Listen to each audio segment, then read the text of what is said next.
भादों का महीना, काली अंधियारी रात।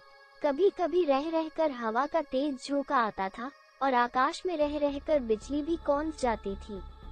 रमेसर काका अपने घर से दूर घोठे पर मड़ई में लेटे हुए थे। रमेसर काका का घोठा गांव से थोड़ा दूर एक गढ़ी तालाब के किनारे था।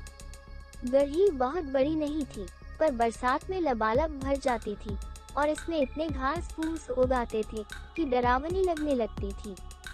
इसी गढ़ी के किनारे आम के लगभग 5-7 मोटे मोटे पेड़ थे, दिन में जिनके नीचे चरवाहे गोटी या चिक्का कबड्डी खेला करते थे और मजदूर या गांव का कोई व्यक्ति जो खेत घूमने या खाद आदि डालने गया होता था, आराम फरमाता था।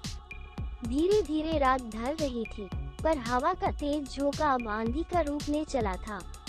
आम के पेड़ों के डालियों की टकराहट की डरावनी आवाज उस भयंकर रात में रमेसर काका की मड़ई में बंधी भैंस को भी डरा रही थी और भैंस डरी सहमी हुई रमेसर काका की बसखटिया से चिपक कर खड़ी हो गई थी। रमेसर काका अचानक सोए सोए ही हट हट की रट लगाने लगे थे, पर भैंस अपनी जगह से बिना टस मस हुए सिरी हुई हटने का नाम नहीं ले रही थी। रमेसर काका उठकर बैठ गए और बैठे बैठे ही भैंस के पेट पर हाथ फेरने लगे। भैंस भी अपनापन पाकर रमेसर काका से और सटकर खड़ी हो गई। रमेसर काका को लगा कि शायद भैंस को मच्छर लग रहे हैं, इसलिए बैठ नहीं रही है और बार बार पूंछ से शरीर को झाड़ रही है। वे खड़े हो गए और मड़ई के दरवाजे पर रखे धुआं मवेशियों को मच्छर आदि से बचाने के लिए जलाई हुई आग, जिसमें से धुआं निकलकर फैलता है और मच्छर आदि भाग जाते हैं, पर थोड़ा घास फूस रखकर मुंह से फूंकने लगे। रमेसर काका फूंक मार मार कर आग तेज करने लगे और धुआं भी बढ़ने लगा। बार बार फूंक मारने से अचानक एक बार घास फूस जलने लगी और मड़ई में थोड़ा प्रकाश फैल गया। उस प्रकाश में अचानक रमेसर काका की नजर उनकी बसखटिया पर पड़ी। अरे, उनको तो बसखटिया पर एक औरत दिखाई दी। उसे देखते ही उनके पूरे शरीर में बिजली कौंध गई और इसके साथ ही आकाश में भी बिजली कड़की और एक तेज प्रकाश हुआ। रमेसर काका डरने वालों में से तो नहीं थे, पर पता नहीं क्यों उनको आज थोड़ा डर का आभास हुआ। पर उन्होंने हिम्मत करके आग को और तेज किया और उस पर सूखा पुआल रखकर पूरा अंजोर प्रकाश कर दिया। अब उस पुआल के अंजोर में वो महिला साफ नजर आ रही थी। अब रमेसर काका उस अंजोर में उस औरत को अच्छी तरह से देख सकते थे। रमेसर काका ने धुआंधे के पास बैठे बैठे ही जोर की हाँक लगाकर पूछा, कौन है? कौन है वहाँ? पर उधर से कुछ भी प्रतिक्रिया न पाकर वे सन्न रह गए। उनकी समझ में कुछ भी नहीं आ रहा था कि अब क्या करना है। वे मन ही मन कुछ बुदबुदाए और उठकर खड़े हो गए। उनके पैर न आगे अपनी खाट की ओर ही बढ़ रहे थे और न ही मड़ई के बाहर ही। अचानक खाट पर बैठी महिला अट्टहास करने लगी। उसकी तेज, भयंकर, डरावनी हंसी ने उस अंधेरी काली रात को और भी भयावह बना दिया। रमेसर काका पर अब सजग हो चुके थे। उन्होंने अब सोच लिया था कि डरना नहीं है, क्योंकि अगर डरा तो मरा। रमेसर काका अब तनकर खड़े हो गए थे। उन्होंने मड़ई के कोने में रखी लाठी को अपने हाथ में ले लिया था। वे फिर से बोल पड़े, कौन हो तुम? तुमको क्या लगता है मैं तुमसे डर रहा हूँ? कदापि नहीं। और इतना कहते ही रमेसर काका भी हा हा हा करने लगे। पर सच्चाई ये थी कि रमेसर काका अंदर से पूरी तरह डरे हुए थे। रमेसर काका का वो रूप देखकर वो महिला और उग्र हो गई और अपनी जगह पर खड़ी होकर तड़पी, तू डरता नहीं है ना? बताती हूँ मैं तुझे। रमेसर काका को पता नहीं क्यों अब कुछ और बल मिला और डर और भी कम हुआ। वे बोल पड़े, बता, क्या करेगी तू मेरा? जल्दी यहाँ से निकल, नहीं तो इस लाठी से मार मार कर तेरा सिर फोड़ दूंगा। इतना कहते ही रमेसर काका ने अपनी लाठी तान ली। महिला चिल्लाई, तू मुझे मेरे ही घर से निकालेगा? अरे, मेरा बचपन बीता है इस मड़ई में। यह मेरा घर है, मेरा। मैं बरसों से यही रहते आ रही हूँ, पर पहले तो किसी ने कभी नहीं भगाया। यहाँ तक कि भैया, कुछ ग्रामीण क्षेत्रों में पिताजी को भैया भी कहते हैं, ने भी। अब पता नहीं क्यों रमेसर काका का गुस्सा और डर दोनों शांत हो रहे थे।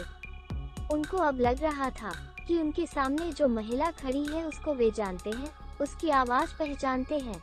रमेसर काका अब लाठी पर अपने शरीर को टिका दिए थे और दिमाग पर जोर डालकर यह सोचने की कोशिश करने लगे कि यह कौन है, और अगर पहचान की है तो यह चुड़ैल के रूप में भयंकर विकराल चेहरे वाली क्यों है। ओह, तो ये बलेसरा बहन है क्या? अचानक उनके दिमाग में कौन था। नहीं नहीं, बलेसरा बहन नहीं हो सकती, उसे तो मरे हुए 2500 साल हो गए। अब रमेसर काका अपने अतीत में जा चुके थे। उनको सब कुछ याद आ रहा था। उस समय उनकी बलेसरा बहन 12-14 साल की थी और उम्र में उनसे 3-4 साल बड़ी थी। चारा काटने से लेकर गोबर गोहठार करने में दोनों भाई बहन साथ साथ लगे रहते थे। एक दिन दोपहर का समय था और इसी गढ़ी पर इन्हीं आमों के पेड़ों पर गांव के कुछ बच्चे ओल्हा पाती खेल रहे थे। बलेसरा बहन बंदरों की भांति इस डाली से उस डाली उछल कूद कर रही थी। नीचे चोर बना लड़का पेड़ों पर चढ़े लड़के लड़कियों को छूने की कोशिश कर रहा था। अचानक कोई कुछ समझे इससे पहले ही बलेसरा बहन जिस डाली पर बैठी थी वो टूट चुकी थी और बलेसरा बहन औंधे मुंह जमीन पर गिर पड़ी थी। सभी बच्चों को थकुआ मार गया था और जब तक बड़े लोग आकर बलेसरा बहन को उठाते तब तक उसकी लीला समाप्त हो चुकी थी। रमेसर काका अभी यही सब सोच रहे थे, तब तक उन्हें उस औरत के रोने की आवाज सुनाई दी, बिल्कुल बलेसरा बहन की तरह। अब रमेसर काका को पूरा यकीन हो गया था कि यह बलेसरा बहन ही है। रमेसरा काका अब ये भूल चुके थे कि उनकी बहन मर चुकी है। वे दौड़कर खाट के पास गए और बलेसरा बहन को इंक्वार में पकड़कर रोने लगे थे। उन्हें कुछ भी सूझबूझ नहीं थी। सुबह हो गई थी और वे अभी भी रोए जा रहे थे। तभी उधर कुछ लोग कुछ काम से आए और उन्हें रमेसर काका के रोने की आवाज सुनाई दी। उन्होंने मड़ई में झांक कर देखा तो रमेसर काका एक महिला को इंक्वार में पकड़कर रो रहे थे। उस महिला को देखते ही ये सभी लोग सन्न रह गए, क्योंकि वो वास्तव में बलेसरा ही थी जो बहुत समय पहले भगवान को प्यारी हो गई थी। धीरे धीरे यह बात पूरे गांव में आग की तरह फैल गई और उस गढ़ी पर भीड़ लग गई। गांव के बुजुर्ग पंडित जी ने कहा कि दरअसल बलेसरा जब मरी तो वो बच्ची नहीं थी, उसकी अंतिम क्रिया करनी चाहिए थी, पर उसे बच्ची समझकर केवल दफना दिया गया था और अंतिम क्रिया नहीं किया गया था। उसकी आत्मा भी भटक रही है। लोग अभी आपस में बात कर ही रहे थे, तभी रमेसर काका बलेसरा बहन के साथ मड़ई से बाहर निकले। बलेसरा गांव के लोगों को एकत्र देखकर फूट फूट कर रोने लगी थी। सब लोग उसे समझा रहे थे पर दूर से ही। रमेसर काका के अलावा किसी की भी हिम्मत नहीं हो रही थी कि वो बलेसरा के पास जाए। बलेसरा अचानक बोल पड़ी, हाँ, यह सही है कि मैं मर चुकी हूँ, पर मुझसे डरने की आवश्यकता नहीं है। मैं इसी गांव की बेटी हूँ पर आज तक भटक रही हूँ। मेरी सुध कोई नहीं ले रहा है। मैं इस गढ़ी पर रहकर अन्य भूत प्रेतों से अपने गांव के लोगों की रक्षा करती हूँ। मैं नहीं चाहती हूँ कि इस गढ़ी पर, इन आम के पेड़ों पर अगर कोई गांव का व्यक्ति ओल्हा पाती खेले तो उसे किसी भूत का कुभाजन बनना पड़े। इतना कहने के बाद बलेसरा रोने लगी और रोते रोते बोली, मुझे एक प्रेत ने ओल्हा पाती खेलते समय धक्का दे दिया था। आगे बलेसरा ने जो कुछ बताया उससे लोगों के रोए खड़े हो गए। बलेसरा ने क्या क्या बताया, इसे जानने के लिए इस कहानी की अगली कड़ी का आपको इंतजार करना पड़ेगा। आखिर वो प्रेत कौन था जिसने बलेसरा को धक्का दिया था? इन भूत प्रेतों की दुनिया कैसी है, ये सब जानने के लिए इस कहानी की अगली कड़ी का इंतजार करें। नमस्कार।